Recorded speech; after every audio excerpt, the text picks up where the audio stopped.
What a Mustafiz, what a man Mustafiz.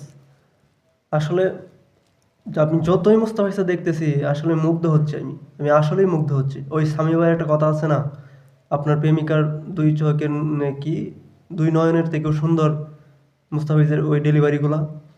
আপনি আসলে কখনো বাড়িতে ট্রাই করবেন না, ওই ডেলিভারিগুলো কখনো ট্রাই করবেন না, হয়তো আপনার কবজির প্রবলেম হতে পারে।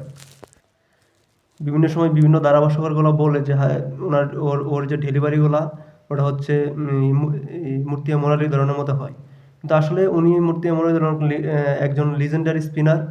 উনি আসলে স্পিন বল করে, স্পিন বল করাতে অনেকটা মানে হাতে ইনজুরি হওয়ার প্রবণতা কম থাকে, মানে স্পিড মানে হাতের কবজির এটা একটু কম হয়, একটু রিস্কটা কম থাকে। কিন্তু একটা আশ্চর্য বিষয় হচ্ছে মুস্তাফিজের যে রিস্টগুলা, হাতের যে কাজগুলা, ও কিন্তু একদম একবারে স্পেস বলার, ফেস ইউনিট এবং ফেস বলার।